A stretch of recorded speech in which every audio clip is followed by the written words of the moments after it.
সামনে আমার 4টে cinema complete আছে। আমার আগামী মাসে একটা সিনেমা রিলিজ করব। সিনেমার নাম বাদশা দ্য কিং।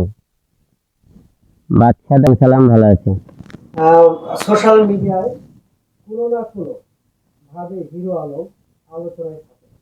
সেই ধারাবাহিকতায় বর্তমান আলম ভাই কোন টপিক নিয়ে বর্তমান ব্যস্ততা সময় কাটাচ্ছেন? এখন কিছুদিন একটু চুপ হয়ে আসলাম বিভিন্ন কারণে। আবারও মনে করেন কাজে যোগ দিয়েছি। এখন বর্তমানে কিছু আমরা গান করতেছি, কিছু নাটক করতেছি, ওয়েব সিরিজ। আর সামনে আমার 4টে সিনেমা কমপ্লিট আছে। আমার আগামী মাসে একটা সিনেমা রিলিজ করব। সিনেমার নাম Badshah the king. Badshah the king cinema আগামী মাসে আমরা রিলিজ করব। আর পাশাপাশি আমরা কিছু ভিন্ন রকম কিছু গল্প নিয়ে আসতেছি।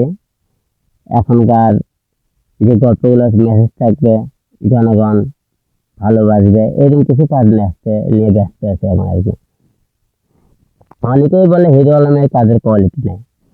তো আমার কথা, আপনারা একবার হিরো আলম অফিসিয়াল ইউটিউব চ্যানেলে ঘুরে আসবেন যে ইদানিং আমি যে কাজগুলো করেছি গত 2 বছরের মধ্যে, এই কাজগুলো কোয়ালিটিফুল আছে কিনা।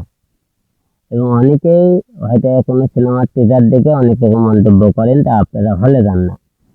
তাদেরকে বলবো আপনারা যে কোনো সিনেমা হোক, আমার নাটক কি গান হোক, পুরোটা দেখবেন। দেখার পরে আপনারা আমাকে নিয়ে কথাবার্তা বলবেন।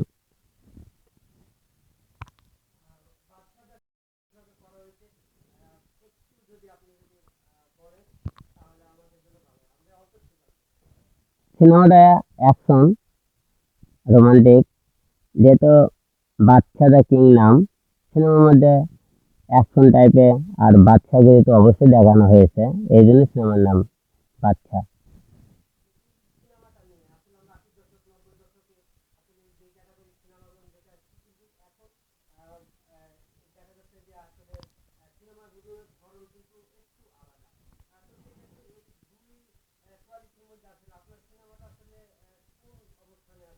আসলে আমারটার মধ্যে বর্তমান যুগ এবং আগেকার কিছু দুটো মিক্স করেই করা।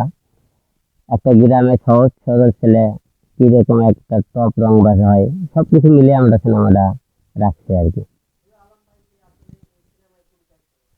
আমি হিরো ক্যারেক্টারই। আমি সিনেমায় এই যাবত যতগুলো করছি সব করেছি হিরো ক্যারেক্টার করেছি। হিরোর বাইরে কোনো ক্যারেক্টার কোনো সিনেমাতে আজ পর্যন্ত করিনি, সব করে হিরো করেছি।